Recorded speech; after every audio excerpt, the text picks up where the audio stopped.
Everyone, welcome to Barca News. It is September 18th, 2023, and we have the first person who has been forced to apologize to Barcelona about his remarks about Negreira's case. Also, Deco has given us an update in regards to when will Vitor Roque arrive in the club. We have a lot to discuss, so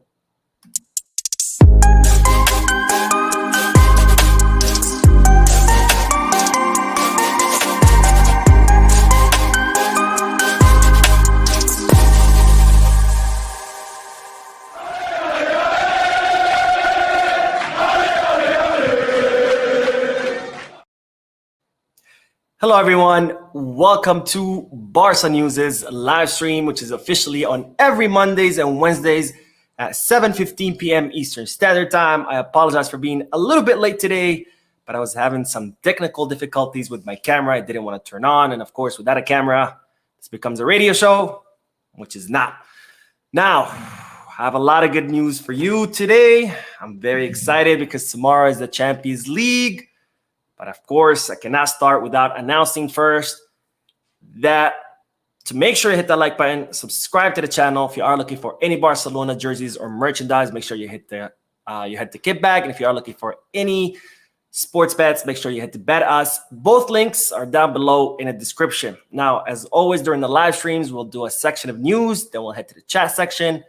We'll get a discussion going, answer any kind of questions. For those of you who will be watching when the live stream ends, I will be putting chapters in the timeline and timestamps in the description in case you want to skip through the discussion. Now, speaking of the chat section, we do have a donation, so I have to show it on the screen.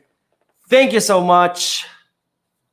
It's Artyom Parker. I thought it said Adrian for a second, but Artyom Parker, thank you so much for the donation. And Artyom says, let's go. So yes, indeed, let's go, because tomorrow is, drum roll please, the Champions League.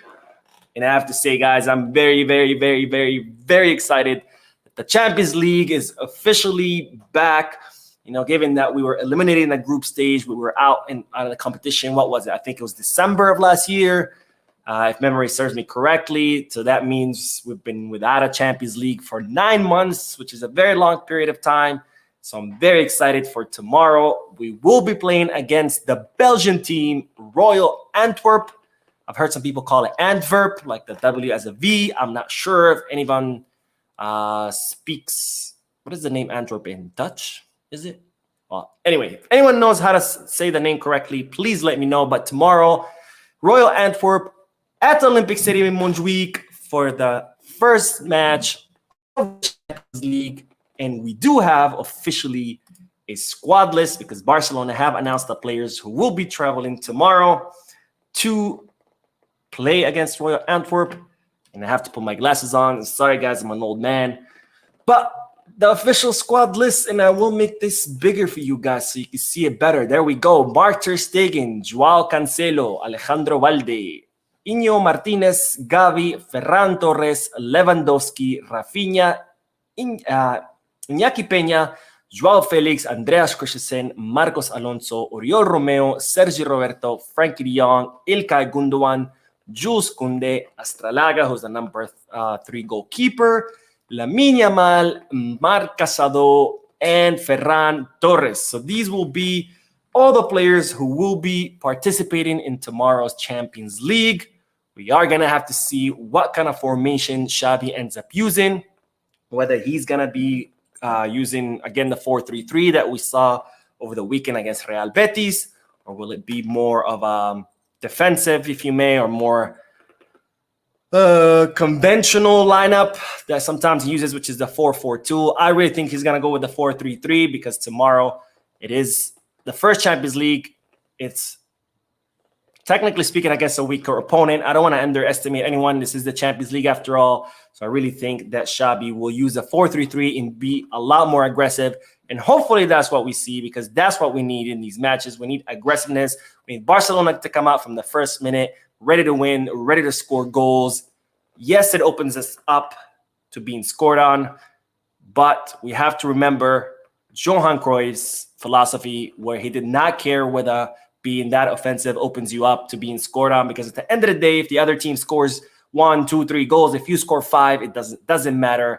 So I really hope to see Xabi being more aggressive tomorrow, and I have a feeling that he will. Now, speaking of Xabi, he has given us an update on Ronald Araujo's injury, because Ronald Araujo has officially trained with the first team. He trained with the team today and yesterday, and he has officially been given the green light.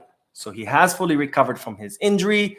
However, Barcelona will not be playing him tomorrow. Xabi said that there's no point of risking his health to have him play tomorrow, and he's right. After all, again, this is our weakest opponent in the group.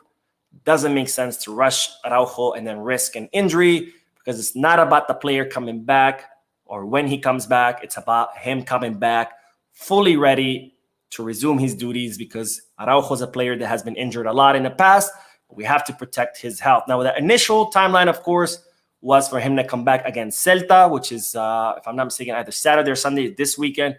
So it looks like that's how it's going to stay. And Araujo, despite being given the green light, he will be coming back on the weekend against Celta. So we won't see him tomorrow against Antwerp, but that's okay. That position is pretty covered. I think Kunde and Christensen have been doing a phenomenal job. And of course, we still have Iñigo Martinez that can substitute either of the two. Now, Pedri, because Xabi has also given us an update about Pedri. Xabi has said that Pedri is very close to coming back, but that he can't give us an exact date, because it will all depend on when Pedri starts feeling better, or how he feels, how his progression is. But of course, reports are saying that the timeline is still the same for Pedri. I reported about this, I think it was last week. It's estimated that Pedri will come back after the international break in October. That international break, if memory serves me right, I think it starts October 12th. I know it ends October 19th for sure.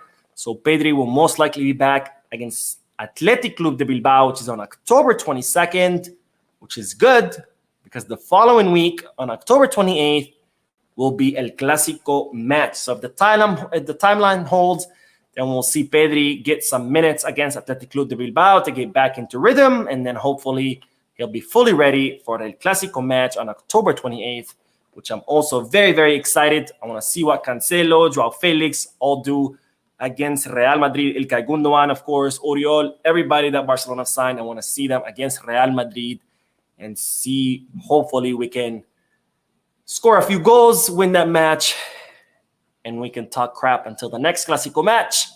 All right, so that's the first bit of news. Let's head back to the chat section. Let's do some comments, and then we'll talk about the first guy who has had to apologize to Barcelona for running his mouth.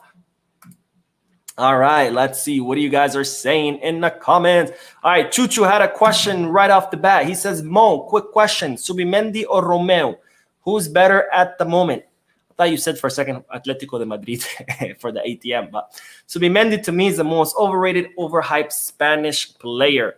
At the moment, no doubt, Oriol Romeo. I think in the entire Spanish league at the moment, Oriol Romeo is the best pivot. I think he was easily top 3 last season, and he's definitely the best one right now. The way he's fit right in Barcelona, it's like he's been playing at Barcelona for ages. Of course, he was at the academy for I think something like 12 years, but he left for a long time. But the way he has just resumed his play at Barcelona, it's like he never left.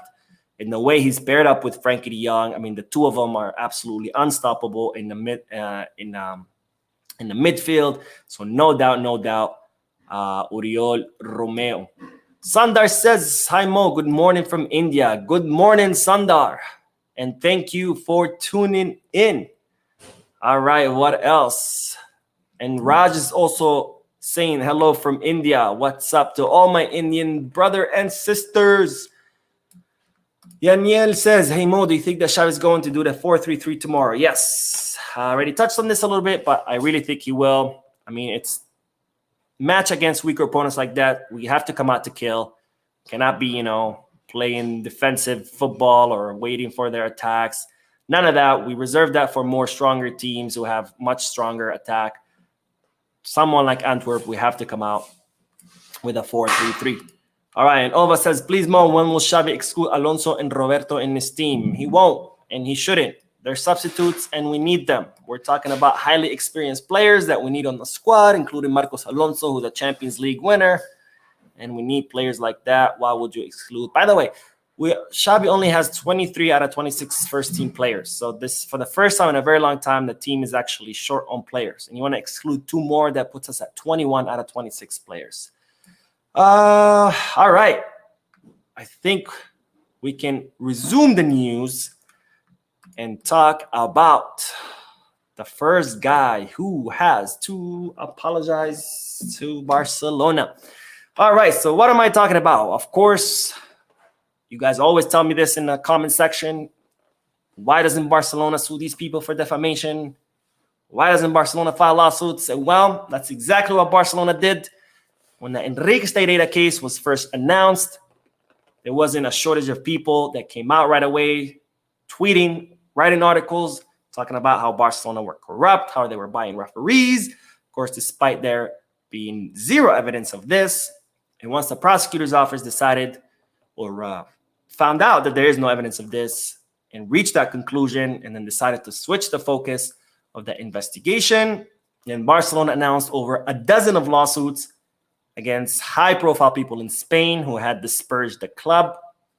They even added a link on the website of Barcelona for all club members to report any articles, any reporters, anybody who was on social media dispersion the club without any evidence. So these lawsuits have begun to bear fruit because today, this guy, Ramon Espinar, had to publicly apologize and retract his statements about the Enriquez Negreira case. Now, who's Ramon Espinar? He's a 37-year-old Spanish politician. He's a former member of the Spanish Senate and a former member of the Assembly of Madrid. And he had tweeted back in February of 2023 that Barcelona had been bribing referees for 18 years and that Barcelona had been robbing trophies or titles for 20 years. The guy can't even do the math, saying Barcelona bribed referees for 18, but they were robbing trophies for 20. Anyways, here's another tweet that he wrote back then in February of this year, and I'll make it bigger for you guys to read. But he says, and kind of like in a mocking way, it's true that he doped, but he was the best. He would have won without doping, of course, referring to Messi. It is true that they bought referees, but they were so good that they would have won without buying it. He bought the judge, but he was innocent. He would have won the trial anyway. This is Barcelona fans in 2023. Now, this wasn't the only tweet that Ramon Espinar posted. It wasn't the tweet about Barcelona paying referees for 18 years and robbing trophies for 20. It was not the only tweet. He put a series of 6 tweets, which, of course, ever since he has had to delete. This is kind of like the only tweet I was able to recover that I found a picture of. And then today, he had to officially apologize and retract his statements, stating, and I'll make this even bigger because I know it's a little bit blown up, so it looks a little bit small. But he said, by agreement with Barcelona Football Club, I made public and I retract the 6 messages published on this network on February 16th, 2023, between 10 p.m. and 10 p.m. and 10:24 p.m. and on February 18th of the same year at 12:05 p.m., which I proceeded to delete. I recognize the I lack elements of knowledge that allow me to identify the referee, match, or result altered due to illicit influence or delivery of benefit or advantage. Whew. So there you have it, folks. The first guy to retract his statements about the Enriquez Negreira case, thanks to a lawsuit that was filed by Barcelona against him. Now, he does mention in the beginning of the tweet, by agreement with FC Barcelona. So in other words, he has reached a settlement with the club. And part of the settlement is for him to retract his statements, delete the tweets, and apologize in public. And most likely there was probably some kind of financial payout that he had to pay in damages to the club. Of course, settlements are always confidential. You sign a non-disclosure agreement when you sign a settlement agreement. So we won't know what the financial damages were, but I have no doubts that this guy had to pay, and I'm glad that he did, because you don't get to go around spreading lies without consequences, especially someone who's a public figure. This guy is a former politician. He's very known in Spain. He has, I think, over 140,000 followers on Twitter. So this is not just some random guy in the bar saying Barcelona are corrupt and, that nobody cares. This is someone who has a platform. When he says things, people listen, and a lot of people listen. So I'm glad that Barcelona filed a suit against him, and I'm glad that he has been forced to retract his statements and apologize, because I'm a true believer of freedom of speech, but there are limits to freedom of speech. You don't get to go around defaming people without any consequence. So this is one out of many other lawsuits that Barcelona have filed, and I have no doubts that the dominoes will begin to fall, and we will start seeing more and more people come out apologizing and retracting their statements, as they should have. All right, let's head back to the chat section, do some comments, some questions, and then we will talk about Vitor Roque and the update that Deco has given us. All right, Chuchu says, I feel like it's the same team he's going to start with, but I feel like Yamal might start. I don't think Yamal will start tomorrow, because it is a Champions League match. There's also a plan in place to protect Yamal, since he's played a lot of matches. He played, all 5 matches of La Liga, 2 with Spain. There's a total of 7 matches this month, or not this month, in a period of a month until the next international break. I don't think Yamal will start. I think it's either going to be Rafinha or Ferran. I hope it's Ferran. I think he's earned it. But I have a feeling Xavi might go with Rafinha, just because Rafinha is more experienced. But I don't think Yamal will start. All right. Let's see. Hold on. I skipped one. I'll come back to you, Ross. I promise. Xavi said, Nana says, Xavi can play a 3-4-3 tomorrow. Love this show from Houston, Texas. Thank you, Nana. And shout out to all my Texans watching. A 3-4-3. That's possible. That's what we played against Real Betis. People kept saying, see, I told you. And it's 3 midfielders. When Xavi uses 4, it doesn't work out. He actually did use 4 midfielders technically, because if you watch closely, Cancelo spent a lot of time in the midfield. Most of the time, Cancelo was a 4th midfielder, leaving kind of Balde to take over that entire left wing by himself. And sometimes even Balde would drop to the midfield, and you would have a line of 5. So yeah, I think a 3-4-3, because that's technically what Xavi played with yesterday, because Cancelo did drop a lot to the midfield, and with João Felix playing more the role of Gavi, where he played really close to Lewandowski, and Ferran, on the right, that whole flank left to him. All right, Ross says, last time you mentioned Barca needs or has to go for free transfer. Is this going to turn into a Kevin Prince Boateng? Okay, Luke de Jong, Martin Braithwaite situation, you think? I don't think so, because the whole signing free players situation is only for the winter. So if Barcelona do decide to reinforce the team in the winter, which there isn't any priorities to do so, but if there is a need and the team feels that they need to reinforce themselves in the winter transfer market, then they will look at either loans or free transfers. Because remember, the salary cap changes every year, right? So by next summer, we will have a new salary cap. And Barcelona will have plenty of time until the next summer, to reduce their wage bill, to increase their income, etc. Get more sponsors, sell that Barca Studios, which they're having a hard time collecting from Libero. So they'll have plenty of time to work things out and improve the salary cap for next summer. So this will only be the situation for the winter, not long-term or anything like that. Now, that's a good question, and that's a good segue because it's now time to talk about Vitor Roque, who Deco has given us an update about. Now, Deco gave a short interview to Movistar over the weekend, and he was asked, when is Vitor Roque going to come?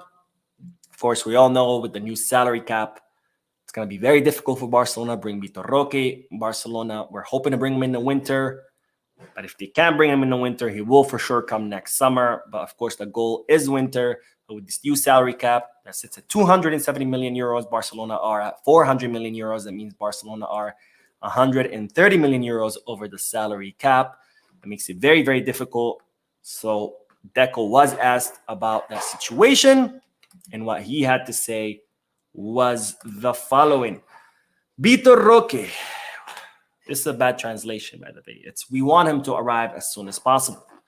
The coach is always optimistic. We want to be, but it will depend on several things. Now, this might seem like he's not saying much, but there are, some key takeaways, if you may. First of all, he's not ruling completely out that rival Vitor Roque. He's not saying Vitor Roque is not going to come. He will come in the summer.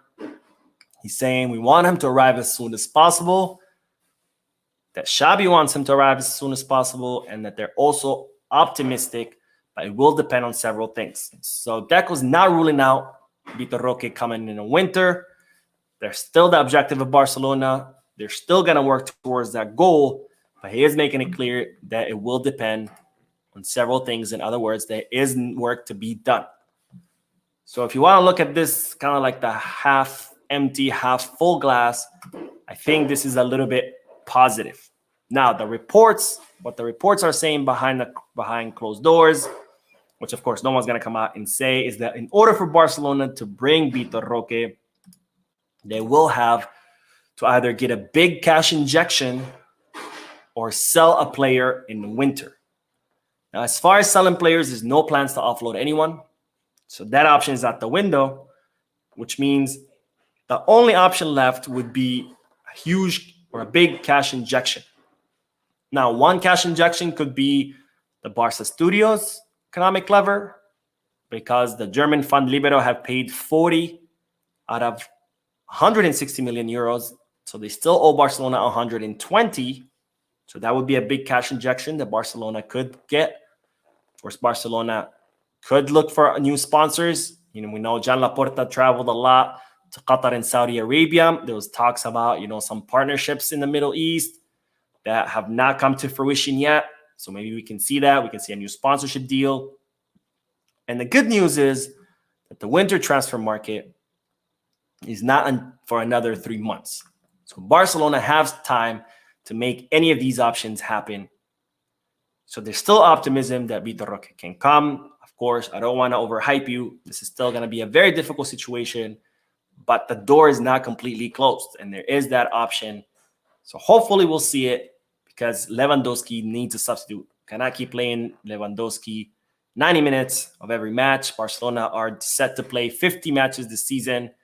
That's, of course, not counting if they qualify, to the round of 16, etc., and keep moving in the Champions League. And that's not even adding the FIFA international break matches. So a lot of matches this calendar. It's only going to get crazier, especially with the new Champions League format. I'll make a separate video about that. But Lewandowski will need a substitute. Okay, let's get back to the comments. And Aryan says, I've been last Saturday in the stadium versus Real Betis, and the crowd was outstanding. That's really cool. Where do you live, Aryan? If you don't mind me asking, if you can leave it in the comment section. But that's really cool that you got to go. I got to watch the Villarreal match, which was right before the international break, the 3-4-1. I took the train out to Villarreal and watched the match in La Ceramica. It was really cool. Small stadium, so no matter where you sit, the view is pretty good. But of course, I was surrounded by Villarreal fans, so it wasn't as exciting as the match that I watched at the Camp Nou in March. Okay. Subhadeep says, if Barca scores 5 goals tomorrow, you have to pronounce everyone's name from first 11 the way you say Joao. All right, you got a deal, my friend. Oh, by the way, I totally forgot to announce this at the beginning of the video because I was completely discombobulated from all the technical difficulties I was having from setting up the whole stream. But tomorrow I will be working from home, so there will be a post-match live analysis. I know I said I'm only going to do them on the weekends and no Champions League post-match live analysis because I'm usually at work, but tomorrow I will be home, so there will be a post-live match analysis. I'll put a comment in the community tab in case someone does not see this or in case you forget, but I will see you tomorrow, guys, around 5:15 p.m. as soon as the match ends. And hopefully we'll be celebrating. Hopefully it'd be great news. And, you know, Barcelona scores 5 goals. I will have to read all 11 names because I'm a man of my word. Okay, let's see. Dark Knight says, Subimendi's not special. Watch all his games so far, and he is nothing as hype. The thing is with Subimendi, it's more about the way he interprets plays and the way he understands and sees the field. That's why Xavi's a big fan of him. Of course, that's something a little bit more difficult to see if you're not like a professional, if you're not like a professional coach or a analyst. That's a little bit more difficult to see as, you know, as someone like me who's just a casual sports aficionado, if you may. But so that's what Xavi really likes about him. Of course, his play still needs to be developed. Let's not forget he's young. I think he's 20, 21. So he still has plenty of room to improve. But it's the way he sees the field, the way he interprets the plays, the way his vision pretty much, which that's something you cannot teach. You can teach people how to play, how to pass, how to stop the ball, how to shoot, etc. But you cannot teach football intelligence or football IQ. That's something that you either have or you don't. Okay, El Pollito says, we will beat Real Madrid. Jules Koundé will pocket Bellingham just like that Clásico in preseason. Yes, amen. That's the spirit, guys. I love to hear that. Let's see. And Jug Powder says, I started watching your channel recently, and I have to say it's really underrated, even better than Fabrizio Romano's channel. Wow, that's quite the compliment, man. Thank you so much. Of course, I would never dare to compare myself to Fabrizio Romano. That guy knows everything about everyone. But thank you for the compliment. I really, really appreciate it. That means a lot. Jose says, sue all of ESPN, bunch of goofs talking with no evidence. You know, I agree with you because I do watch ESPN. Of course, I'm in the US, so that's the network that carries the matches. And I agree 100% with you. Every time I watch a Barca match, these guys just spend that entire 90 minutes just talking crap. And it's, I don't know if you watch it in Spanish. I do, but especially Mario Kempes, which is a former football player. I mean, that guy, oh my God. I just want to reach through the TV and punch him in the face because all he does is run his mouth. And no matter what Barcelona do, you know, Barcelona scored 5 goals. Well, they could have scored 6. They obviously suck. And it's like, shut up. Hamza says, Mo, that Cancelo reminds me of Dani Alves on his prime with Barcelona. He's a beast. Watching from Durban, South Africa. That's amazing that you're watching all the way from South Africa. And yes, Cancelo is an absolute monster. And Yaniel says, Mo, how many goals will Barca score and who scores them? Hi from Kentucky and Peru. By the way, my mom is Peruvian. I'm half Peruvian. That's how I speak Spanish. A lot of people ask me how I speak Spanish. My mom is from Peru. She taught me since I was a little kid. So what's up, Yaniel? And I can see a little bit of your profile picture, but it looks like you're wearing La Blanquirroja. And if you are, that's freaking amazing. But my prediction for tomorrow, I don't want to get too carried out, but I think we will score at least 3 goals. And I think we'll be scored by Wow! And a couple from Lewy. That's my prediction. Let me know you guys' predictions in the chat section. And let's do the last bit of news. And then I promise we'll do several minutes of comments and chats. Because today, not a lot of news. Because it was the weekend. Everybody was off. Everybody was high from the euphoria of the match against Real Betis, which is okay. But let's talk about the last bit of news. Because it has been reported Alejandro Balde official renewal will be announced by the end of this week.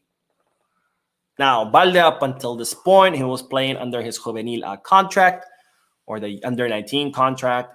Of course, I reported about this many, many times before over the summer that he had already signed his contract extension as a first team player, that he will be extended it until 2028. He will have a 1 billion euro release clause.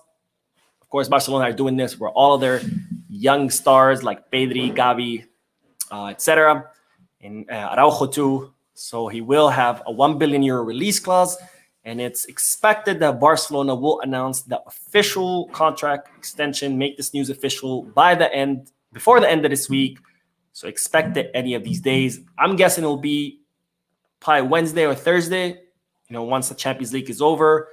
Maybe it depends on the news. If Barcelona don't do that well in the Champions League, they might do it, Thursday. If they do really well, they might do it Wednesday, kind of to add to the good news. So we'll see. But definitely before the end of this week, expect the official announcement of the contract extension of Alejandro Balde. And right after that, Barcelona are expected to announce the contract extension of Lamine Yamal. Now, Yamal, just like Balde, he did not have a professional contract. Of course, he was under 16 years old, and you can't sign a professional contract until you're 16. Balde turned 16 over the summer, and he signed his first professional contract with Barcelona until 2026, so 3 more years, because, of course, as I've explained many times before, under FIFA rules, you cannot extend more than 3 years when you're under 18. So that's why Lamine Yamal has only extended until 2026. But as I also explained in a previous video, Barcelona have reportedly already reached an agreement with Lamine Yamal's agent, Jorge Mendes, to renew Lamine Yamal's contract in 2025. That's when Lamine turned 18, before his career, right when he turns 18, and then he will renew for 5 more years, which is until 2030. And the crazy thing is that by 2030, Lamine Yamal will only be 22 years old. That's freaking insane. He's already killing it now. And in 6 years or 7 years, he'll only be 22, 23. He'll still have another 10 years of his career. That's crazy. Another bit of news of Lamine Yamal, he has been given, and you see it here on the right. I don't know if you see my mouse cursor, probably not. But on the right, you see that he has been given the award for the best under 23 player for the month of August. Of course, Lamine Yamal has been killing it. He's played in all 5 matches, I think. Yeah, he even started one for Barcelona. He got called up for Spain. So, got a bright future. Got a bright future, guys. All right, that was the last bit of news. But we have a few more minutes, so let's do comments and see what you guys are saying. King Hud says, every top 4 team in other top 5 leagues can tell that Barca is the most hated in the world. I think everybody can tell, except Madridistas. They swear they're the victims. I don't know how they justify that, but what can we do? All right, let's see. Oh, is it Ozil or Osil? Hi, watching from the Philippines, and I have just subscribed, and I'm happy to become your latest fan. Keep up the great work. Visca Barca.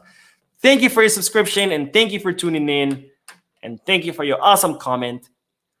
And let's see. El Pollito says, I don't mind Vitor Roque coming in the summer, but at least he 100% will come to our club. Exactly. Yes. I've gotten some very confusing comments from confused people who are like, oh, the deal has fallen through. Vitor Roque will... No. The deal has not fallen through. The deal was always for Vitor Roque to come in the summer of 2024. That's how the contract is written. But the hope was for Barcelona to bring him in January. So the bad news is that he might not come in January, but he's still coming. There's no I've seen this comment a few times of people like, the deal fell through. It did not fall through. He's still coming. The question is whether he comes in January or in Friday or in the summer. But either way, he's coming. All right, let's see. Chuchu says that man is gonna be 25. Are you talking about Suimendi? Oh my god, I thought he was younger. Let's see. Actually. Oh, my keyboard is not working. Let's see how old Sulimendi will be.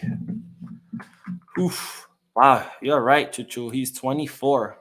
Never mind. I take what I said back. Maybe he's not that great. Okay, let's see. Hamza says, what do you think about ESPN ignoring Barca by not issuing any match analysis while signing praise of Madrid? Honestly, I don't even know what's going on with them. I hate the fact that they are carrying La Liga. I wish it was still beIN Sports, but what can we do? Ross says, where is your dad from? I'm Persian and Catalan, but live in San Diego. Also, whatever happened to the Arabic team wanting to be named Barcelona for some big dinar coming our way? My dad is Palestinian, so I'm half Arab, half Latino. That's why I speak both Arabic and Spanish. And nothing has happened yet. I mean, something like this for a franchise to happen, I mean, you're talking about a long, long time. It's heavy, heavy negotiations, lots of contracts, and it's a lot of work. It's like a merger almost. It's like negotiating a merger. It's a lot of work. So, wait, do my eyes deceive me? Or did I just see? Hold on. I think my eyes. Andrew. Wow. I am shook right now. Thank you so much for the donation. That is amazing. Thank you, Dr. Gross. I'm speechless. I don't know what to say, but thank you. 1,000 times thank you. And Andrew says again, hey, can we have you file a petition for us to have Tebas removed from La Liga since you are a lawyer? I'll be totally down. I'll just have to get barred in Spain, which I don't know what the process is, but if anybody knows, please let me know. I'm totally down to do that. I'll even be the attorney for the trial to impeach him. So let's make that happen. And Laugh or Else TV with a donation. Oh, why don't the super stickers show up on the screen? You know what? I'm gonna have to reach out to my provider of streaming because this is not okay. But thank you, Laugh or Else TV. Thank you for your donation. You guys are freaking amazing. Thank you so much. And let's see. Afori, who says, hopefully tomorrow we are going manhandle Antwerp, and looking at what their coach said, they are going to defend in a low block, and with Felix and his dribbles, he will get past them. Yes. So I expect a low block defense too, but can't blame them. Smaller teams have to use what they have at their disposal.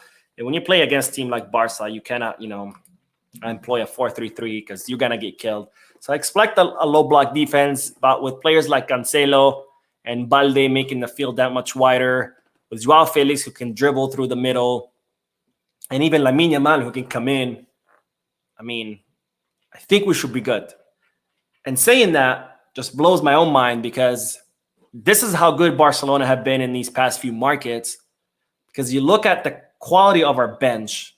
Let's just look at the Real Betis match.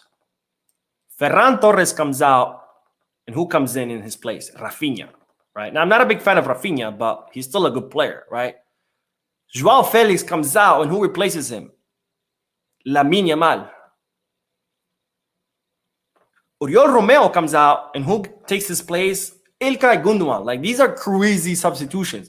Like, any teams would be happy to just have any of these players just alone, let alone that player and their sub. Like, our bench is insane. Hopefully, tomorrow we'll destroy and start the Champions League the right way, the way Barcelona should always start the Champions League and how they should always play. Richard says, Mo the GOAT, thanks for the content. I'm with the other person. We need a petition that can put pressure to get Tebas out. Something has to be done about this. It's completely untenable. By the way, Tebas' term ends at this year. So unless he's reelected, hopefully we'll be done with him. But he has been reelected 3 times. So I don't know.